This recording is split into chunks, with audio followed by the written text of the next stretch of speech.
Famous actor John वाइने ने एक बार कहा था, लाइफ टफ है, लेकिन अगर आप स्टूपिड हैं तो ये और भी ज्यादा टफ हो जाती है। एक बिजनेस चलाना इतना भी पेचीदा काम नहीं है। एक सक्सेसफुल बिजनेसमैन बनने के लिए आपको एमबीए की डिग्री लेने की जरूरत भी नहीं है। हो सकता है कि आप फेल होने से डरते हो, या शायद आपको पता नहीं है कि शुरुआत कहां से करनी है। अगर आप भी इन सवालों में उलझे हैं तो ये आपके लिए है। ये सबसे प्रैक्टिकल और समझने में आसान है, पर्सनल एमबीए। इसमें आप कई इंपॉर्टेंट कॉन्सेप्ट्स के बारे में सीखेंगे। आप समझेंगे कि असल में बिजनेस कैसे काम करता है, इसकी शुरुआत कैसे करनी चाहिए और अपने मौजूदा बिजनेस को कैसे इंप्रूव किया जा सकता है। आपने अक्सर लोगों को ये कहते सुना होगा कि बिजनेस करना बहुत रिस्की होता है, आप इसमें बड़ा पैसा खो सकते हैं, या आप बिजनेस चलाने में एक्सपर्ट नहीं है। जितनी भी नेगेटिव बातें लोग आपको बताते हैं उन सब के बारे में भूल जाइए। आपको सक्सेसफुल होने के लिए सब कुछ जानने की जरूरत नहीं है, और एक बड़े इन्वेस्टमेंट की जगह आप छोटी सी शुरुआत भी तो कर सकते हैं। एक बिजनेस शुरू करने के लिए आपको 5 चीजों को समझना होगा। तो आइए एक एक करके इन्हें गहराई से समझते हैं। शुरू करते हैं पहले चैप्टर से, जो कि है वैल्यू क्रिएशन। बिजनेस शुरू करने के लिए सबसे पहली चीज जो आपको सोचनी है वो है प्रोडक्ट। आप कौन सा प्रोडक्ट या सर्विस लोगों तक पहुंचाना चाहते हैं। अपने प्रोडक्ट या सर्विस के जरिए आप लोगों को कितनी वैल्यू दे पाएंगे। आपकी असली वर्थ इसी बात पर डिपेंड करती है कि आप लोगों को उनके पैसों के बदले कितनी वैल्यू दे सकते हैं। ऐसी कौन सी चीज है जिसकी लोगों को जरूरत है, या मार्केट में जिसकी कमी है या फिर डिमांड है। जो भी चीज कस्टमर्स की लाइफ को थोड़ा भी बेटर बना दे उसे वैल्यू कहा जाता है। वैल्यू एक ऐसा एक्सपीरियंस भी हो सकता है जिसे कस्टमर हमेशा याद रखे और दूसरे प्रोडक्ट उसे अपनी ओर अट्रैक्ट ना कर सकें। एक ऐसा एक्सपीरियंस जिसके सामने दूसरों की सर्विस फीकी लगने लगती है। यानी अगर आप दूसरों के मुकाबले उसी दाम पर अपने प्रोडक्ट में ज्यादा वैल्यू जोड़ करके देंगे तो आप लंबे समय तक सक्सेसफुल बने रहेंगे। इसी सोच से आप लॉयल कस्टमर्स बना सकते हैं। दुनिया के टॉप ब्रांड्स और बिजनेस ने इसी बात पर फोकस किया है। इसे और अच्छे से समझने के लिए आइए पहले बिजनेस को डिटेल में समझते हैं। बिजनेस एक लगातार चलने वाली प्रोसेस है, जो पहला डिमांड को समझकर प्रोडक्ट या सर्विस क्रिएट करके वैल्यू प्रोवाइड करता है। दूसरा, जो कुछ लोगों की जरूरत को पूरा करता है। तीसरा, प्रोडक्ट या सर्विस को ऐसे दाम पर बेचता है जिसे कस्टमर्स देने के लिए तैयार होता है।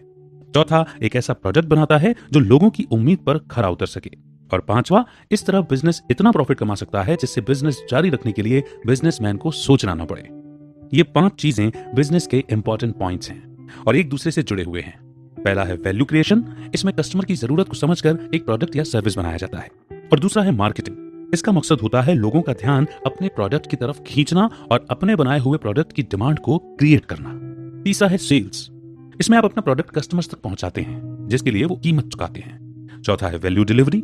इस स्टेप में आपने जो वादा किया था वो वैल्यू और एक्सपीरियंस कस्टमर को देना और इस बात का ध्यान रखना होता है कि आप उनकी उम्मीदों पर खरा उतरें। और पांचवा है फाइनेंस। इसका मकसद ये देखना होता है कि आप इतना प्रॉफिट तो कमाएं कि बिजनेस को कंटिन्यू किया जा सके। तो देखा आपने, एक बिजनेस को चलाने के लिए सिर्फ इन 5 बातों पर ध्यान देना जरूरी है। जरूरी तो नहीं कि बिजनेस करना बहुत मुश्किल और पेचीदा हो, और वैसे भी जो जॉब आप कर रहे हैं क्या वो आपके लिए बहुत आसान है। चाहे आपने फाइनेंस के सब्जेक्ट को स्टडी किया हो या नहीं, आप अमीर रहे हो या नहीं, आपके परिवार में कभी भी किसी ने बिजनेस नहीं किया हो, तब भी आप अपने दम पर बिजनेस की शुरुआत कर सकते हैं। अपने बिजनेस के इन 5 पॉइंट्स को पेपर पर लिखें, या आप एक सिंपल डायग्राम भी बना सकते हैं।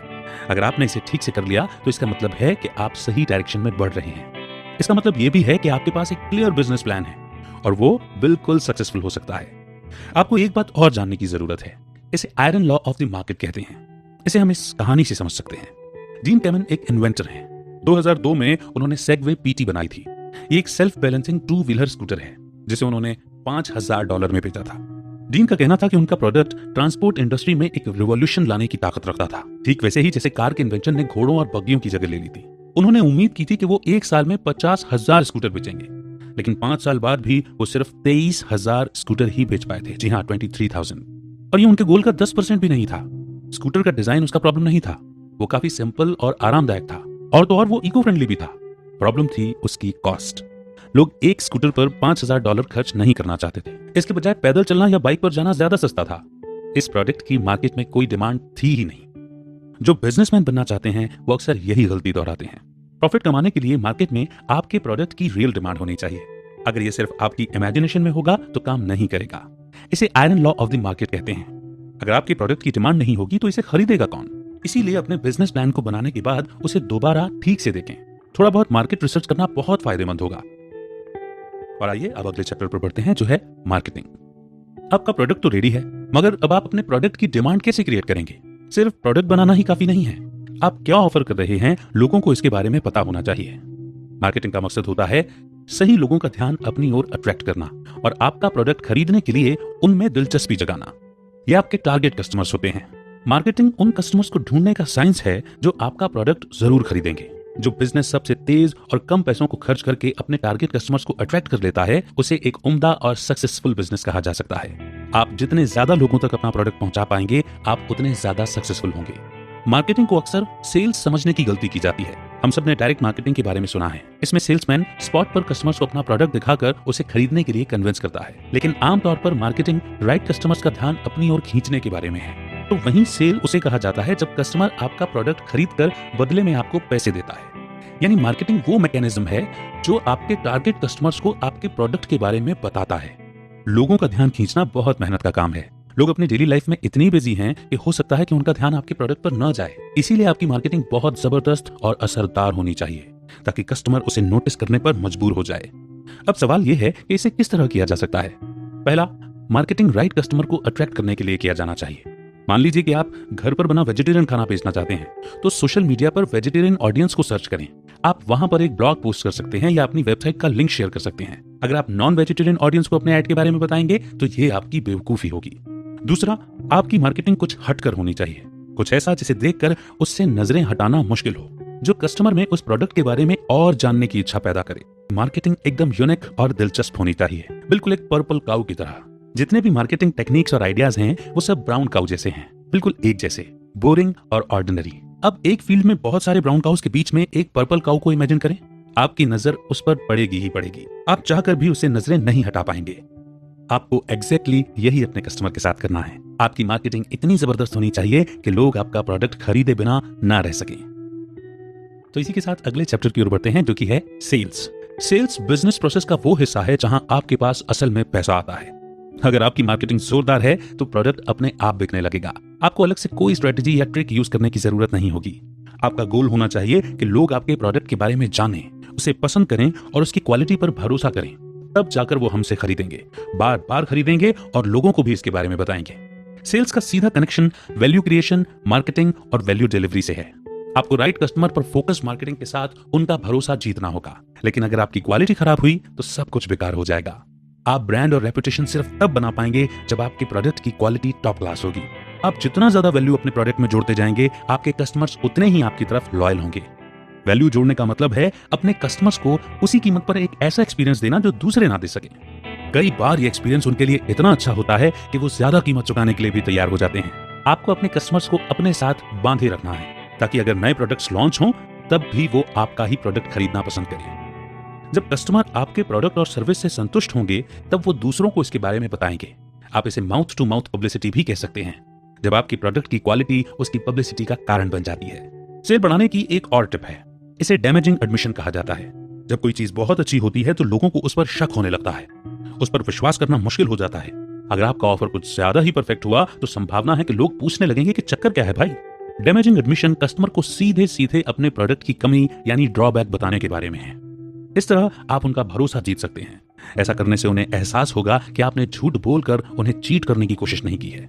मान लीजिए कि आप एक लैपटॉप डीलर हैं, तो आप कस्टमर को एक्सप्लेन कर सकते हैं कि लैपटॉप का एक पर्टिकुलर मॉडल ऑफिस और घर के काम के लिए तो बहुत बढ़िया है, लेकिन गेमिंग के लिए नहीं, क्योंकि उसमें हाई ग्राफिक्स और ज्यादा स्पेस की जरूरत होती है। या अगर आप स्मार्टफोन के सेक्टर में हैं, तो आप कस्टमर्स को बता सकते हैं कि इस फोन का कैमरा क्वालिटी तो लाजवाब है, लेकिन बैटरी कैपेसिटी कम है। सच बोलने से, सब कुछ पहले बता देने से आप कस्टमर्स का विश्वास जीत सकते हैं और बहुत हाई चांसेस हैं कि आपकी डील उस वक्त फाइनल भी हो जाए।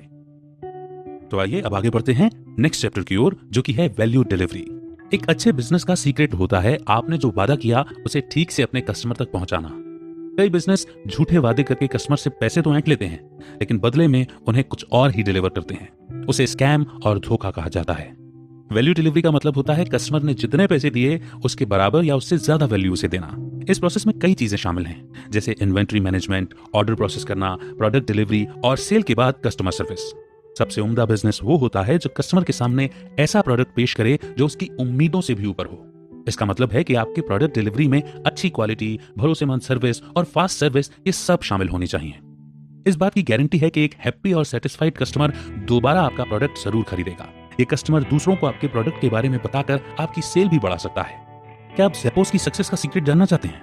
ज़ेपोस एक लीडिंग ऑनलाइन शू स्टोर है। 2009 में Amazon ने Zappos को $1.2 बिलियन में खरीद लिया था। Zappos कस्टमर को फ्री शिपिंग की सुविधा देते थे। इसके अलावा अगर कस्टमर का मन बदल जाए तो उन्हें जूते रिटर्न करने की भी फैसिलिटी दी गई थी और Zappos उनसे बिना कोई सवाल पूछे जूते वापस ले लेते थे। इन सब सुविधाओं के कारण ज्यादा से ज्यादा लोग उनसे जूते खरीदने लगे। लेकिन Zappos की एक खासियत जो उन्हें दूसरों से अलग बनाती थी वो ये थी कि वो कस्टमर को उनकी उम्मीद से बढ़कर सर्विस देते थे। वो नेक्स्ट डे डिलीवरी से अपने कस्टमर्स को सरप्राइज कर देते थे। ऑर्डर प्लेस करते समय उनकी वेबसाइट पर लिखा होता था कि डिलीवरी में 3 से 7 दिन लग जाएंगे, लेकिन वो अगले दिन डिलीवरी कर कस्टमर्स को हैरान कर देते थे। Zappos ने अपने स्टोर के लिए कभी एडवर्टाइज नहीं किया, वो सिर्फ अपने कस्टमर को एक अच्छा एक्सपीरियंस देना चाहते थे, इसलिए उनके कई लॉयल कस्टमर्स बनते चले गए। आप भी ऐसा कर सकते हैं। हमेशा अपने कस्टमर की जरूरत को पूरा करने और उनकी उम्मीद से बढ़कर कुछ देने की कोशिश करें, नहीं तो आपके और दूसरों की सर्विस में कोई फर्क नहीं होगा। आप एक्स्ट्रा ऑर्डिनरी नहीं बल्कि सिर्फ ऑर्डिनरी सर्विस देने वाले बनकर रह जाएंगे। अब हम बात करते हैं प्रेडिक्टेबिलिटी की। इसका मतलब होता है कि आपने जो वादा किया था बिल्कुल उसी समय कस्टमर को क्वालिटी प्रोडक्ट डिलीवर करना। ये फैक्टर मार्केट में आपकी गुडविल बनाता है। प्रेडिक्टेबिलिटी में 3 फैक्टर्स होते हैं। पहला है यूनिफॉर्मिटी, यानी आपका प्रोडक्ट या सर्विस हमेशा बिल्कुल सेम होना चाहिए। एग्जाम्पल के लिए कोका कोला। क्या आपने कभी गौर किया है कि आप दुनिया के किसी भी कोने में जब कोक पीते हैं तो उसका टेस्ट बिल्कुल सेम होता है और लोग ये उम्मीद भी करते हैं कि उसका टेस्ट बिल्कुल सेम हो। इसे यूनिफॉर्मिटी कहते हैं। ये करना इतना आसान नहीं है। इस ड्रिंक को बनाने से लेकर इसकी पैकेजिंग और डिस्ट्रीब्यूशन के हर स्टेप में कोका कोला ने यूनिफॉर्मिटी को बरकरार रखा है। जरा सोच कर देखिए कि हजारों जगह बिल्कुल सेम प्रोडक्ट पहुंचाने के लिए ट्रांसपोर्ट, वेयरहाउस और न जाने किन किन चीजों की जरूरत पड़ती है। दूसरा फैक्टर है कंसिस्टेंसी, जिसका मतलब है कि उसी क्वालिटी का प्रोडक्ट बार बार कस्टमर्स को देते रहना। कोका कोला ने 1980 में एक गलती की थी। उन्होंने कोक की रेसिपी में बदलाव किया था। उन्होंने न्यू कोक के नाम से प्रोडक्ट बेचना शुरू किया, लेकिन वो लोगों को बिल्कुल पसंद नहीं आया।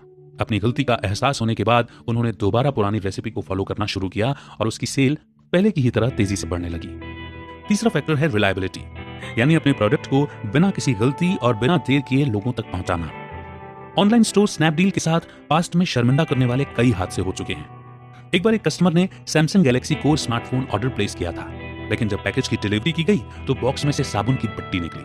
ऐसी ही एम्बैरेसिंग घटना एक बार फिर हुई जब एक कस्टमर ने मैकबुक प्रो का ऑर्डर दिया था और बदले में उसे हीटर डिलीवर किया गया। अरे रुकिए, अभी खत्म नहीं हुआ। एक बार किसी कस्टमर ने आईफोन 4S का ऑर्डर किया था, लेकिन जब उसने बॉक्स खोला तो उसमें से मार्बल स्टोन से भरा बैग निकला। इन सब से उबरने के लिए स्नैपडील ने नई शुरुआत की और स्नैपडील 2.0 लॉन्च किया। एक अच्छी रेपुटेशन बनाने के लिए कस्टमर को आप पर भरोसा होना चाहिए कि अगर उन्होंने आपको ऑर्डर किया है तो उन्हें सही समय पर अच्छी क्वालिटी प्रोडक्ट ही डिलीवर किया जाएगा। इसीलिए आपको अपना वैल्यू डिलीवरी करने में यूनिफॉर्म, कंसिस्टेंट और रिलायबल तीनों होना होगा। लॉयल कस्टमर्स बनाना इतना आसान नहीं है, लेकिन इन तीनों बातों को ध्यान में रखने के बाद आप ज्यादा प्रॉफिट और ज्यादा लॉयल कस्टमर्स दोनों ही कमा सकते हैं। और आइए अब बात करते हैं फाइनेंस की। जब भी लोग फाइनेंस शब्द को सुनते हैं तो बड़े बड़े बोरिंग बार चार्ट, स्प्रेडशीट और कभी ना खत्म होने वाले नंबर्स के बारे में सोचने लगते हैं। लेकिन अगर आप सिर्फ जरूरी बातों पर फोकस करेंगे तो फाइनेंस को समझना सिंपल है। फाइनेंस वो नॉलेज और साइंस है जिसका काम ये देखना है कि बिजनेस में पैसा कहाँ जा रहा है और कहाँ से आ रहा है। इसके बाद ये डिसाइड करना कि कितना पैसा कहाँ लगाना है और फिर देखना और समझना है कि आप जैसे पैसों को मैनेज कर रहे हैं क्या वो आपको मनपसंद रिजल्ट दे रहा है या नहीं। आपको किसी डरावने बार ग्राफ और लंबे कैलकुलेशन को समझने की जरूरत नहीं है। चाहे आप एक बिजनेस ग्रेजुएट हो या ना हो, तब भी आप इसे आसानी से और अच्छे से हैंडल कर सकते हैं। तो चलिए मान लेते हैं कि आपने एक बिजनेस शुरू किया है और वो काफी अच्छा चल रहा है। आपके प्रोडक्ट से अच्छी कमाई हो रही है। उसके बाद आपको कई सारे बिल्स, एम्प्लॉयज की सैलरीज वगैरह के खर्चों को उठाना पड़ता है। इसके बाद जो बचता है वो होता है आपका प्रॉफिट। यहाँ से प्रॉफिट मार्जिन की शुरुआत होती है। अगर आपका बिजनेस साल में $10 लाख कमा रहा है, लेकिन आपके खर्चे ही $9,99,999 हैं, तो ये तो बेवकूफी वाली बात हो गई ना। आपको ज्यादा कमा करके कम खर्च करना होगा ताकि आप ज्यादा से ज्यादा प्रॉफिट घर ले जा सकें। इस प्रॉफिट को आप बिजनेस को बढ़ाने के लिए या अनएक्सपेक्टेड घटनाओं में सर्वाइव करने के लिए यूज कर सकते हैं। अगर आपका प्रॉफिट मार्जिन कम होता गया तो बिजनेस बंद होने की नौबत आ सकती है। प्रॉफिट मार्जिन का सिंपल मतलब है कि पैसे कमाने के लिए आपको कितने पैसे लगाने हैं। जब रेवेन्यू और एक्सपेंसेस को माइनस किया जाता है तब हमें प्रॉफिट मिलता है। ये मार्जिन जितना बड़ा होगा उतना ही फायदेमंद होगा आपका बिजनेस। तो मान लेते हैं कि $200 कमाने के लिए आपको $100 खर्च करने होंगे। ये 100% प्रॉफिट मार्जिन हुआ। अगर आपकी प्रोडक्शन कॉस्ट $50 है और आप एक यूनिट $150 में बेचते हैं तो प्रॉफिट मार्जिन 50% हुआ। प्रॉफिट ही तो है जो किसी भी बिजनेस को कंटिन्यू करने के लिए सबसे इंपॉर्टेंट फैक्टर होता है। यह आपके टाइम, एफर्ट और एनर्जी इन्वेस्टमेंट का रिजल्ट होता है। लेकिन बिजनेस सिर्फ प्रॉफिट के बारे में नहीं है, पैसा इसका एक टूल है। अगर आपका प्रॉफिट फिगर बहुत बड़ा नहीं है तब भी आप एक खुश बिजनेसमैन हो सकते हैं। हम कॉन्सेप्ट ऑफ सफिशिएंसी की बात कर रहे हैं। आइए इस कहानी से समझते हैं। एक बार एक कंपनी का सीनियर एम्प्लॉय छुट्टियां मनाने गया। उसके डॉक्टर ने उसे ब्रेक लेने की सलाह दी थी, इसीलिए वो एक छोटे से गांव में हरियाली और शांति के बीच कुछ समय बिताने चला गया। एक दिन वो वॉक पर निकला। नदी किनारे चलते चलते उसकी नजर एक मछली पकड़ने वाले पर पड़ी। वो अभी अभी मछलियां पकड़कर अपनी बोट के साथ लौट रहा था। उसने कई बड़ी बड़ी मछलियां पकड़ी थी। इतनी अच्छी क्वालिटी की मछलियां पकड़ने के लिए उस आदमी ने मछुआरे की बहुत तारीफ की। उसने पूछा, सर इन्हें पकड़ने में आपको कितना समय लगा? ज्यादा नहीं, मछुआरे ने कहा। आप कुछ देर रुककर और मछलियां क्यों नहीं पकड़ लेते? उसने पूछा। मैं अपने परिवार का पेट भरने जितना कमा लेता हूं, मछुआरे ने कहा। तो फिर आप बाकी समय में क्या करते हैं? उस आदमी ने पूछा। मैं अपने बच्चों के साथ खेलता हूं, बीवी के साथ समय बिताता हूं, अपने दोस्तों से गप मारने जाता हूं, मछुआरे ने जवाब दिया। सर मैंने हार्वर्ड यूनिवर्सिटी से एमबीए किया है, मैं आपकी मदद कर सकता हूं। आपको थोड़ी और देर मछलियां पकड़नी चाहिए, ज्यादा प्रॉफिट से आप और बोट खरीद पाएंगे। बीच में किसी आदमी के जरिए मछलियां बेचने की बजाय आप सीधे कस्टमर को बेच सकते हैं। फिर आप अपनी फैक्ट्री भी शुरू कर सकते हैं। आप मछलियों को कैन में पैक करके ग्रोसरी स्टोर में भी बेच सकते हैं। अगर आपने सब ठीक से मैनेज किया तो आप इस छोटे से गांव से निकलकर एक बड़े शहर में रह पाएंगे। आपकी लाखों में कमाई होगी। अच्छा, और इन सब में कितना वक्त लगेगा? मछुआरे ने पूछा। 15 से 20 साल या शायद 25 साल भी लग सकते हैं, उस आदमी ने कहा। ओह, फिर उसके बाद क्या होगा? मछुआरे ने सवाल किया। अरे यही तो कमाल की बात है, आप अपनी ढेर सारी जमा पूंजी के साथ रिटायर हो सकते हैं। उसके बाद फिर आप अपने बच्चों के साथ खेल सकते हैं, बीवी के साथ समय बिता सकते हैं, दोस्तों के साथ गप मार सकते हैं। तो मछुआरे ने कहा, वो तो मैं अभी भी कर रहा हूं। तो अंत में यही समझ में आता है कि मछुआरा उस एम्प्लॉय से कम कमाते हुए भी ज्यादा खुश था। वो अपने परिवार की जरूरतों को पूरा करने जितना कमाकर अपनी जिंदगी में मस्त था। दूसरी ओर वो एम्प्लॉय लाखों कमा रहा था, लेकिन उसका सारा समय ऑफिस में बीत जाता था। उसके पास अपने परिवार के लिए समय ही नहीं था। इसने उसे थका दिया था, बीमार कर दिया था, जिस वजह से डॉक्टर ने उसे रिलैक्स करने की सलाह दी थी। इसी का मतलब होता है सफिशिएंट होना, यानी काफी होना। सिर्फ लाखों कमाने से बिजनेस सक्सेसफुल नहीं होता। आपको उतने ही प्रॉफिट की जरूरत है जिससे आप ठीक से बिजनेस चला सकें और अपने परिवार की जरूरतों को पूरा कर सकें। बचे हुए समय में आप इस जीवन का आनंद ले सकते हैं। अभी तो आप इस दौड़ती हुई दुनिया में इतने बिजी हैं कि आपके पास ढलते हुए सूरज को देखने का भी वक्त नहीं है। लेकिन कहीं ऐसा ना हो कि आपको यह भी पता ना चले कि काम करते करते न जाने कब जिंदगी की शाम हो गई, क्योंकि एम्प्लॉयज और कॉन्ट्रैक्टर्स को महीने के अंत में पैसे दिए जाते हैं। तो आप हर महीने के खर्चों को कैलकुलेट कर सकते हैं। जब तक खर्चों के बाद बचा हुआ प्रॉफिट आपकी जरूरतों को पूरा कर सके तब तक वो बिजनेस अच्छा है। सिर्फ प्रॉफिट के फिगर से सक्सेस को नहीं आंका जा सकता। आपको अपने परिवार, एम्प्लॉयज और साथ काम करने वालों की खुशियों को भी ध्यान में रखना होगा। आप कुछ समय निकालकर समाज सेवा के काम में भी हाथ बटा सकते हैं। सेवा सिर्फ पैसों से नहीं की जाती, अपना समय देना भी एक सेवा है। जब आप किसी की जिंदगी को थोड़ा भी बेहतर बनाने में कामयाब हो जाते हैं तभी सही मायनों में वो एक मीनिंगफुल बिजनेसमैन और जीवन होता है। तो अब आप जानते हैं कि आपको क्या करना है, कैसे बिजनेस की शुरुआत करनी है। किसी भी चीज को खुद को पीछे पकड़कर ना रखने दें। अगर आपने सब कुछ समझदारी के साथ फॉलो किया तो आपको एक अच्छा बिजनेसमैन बनने से कोई नहीं रोक सकता।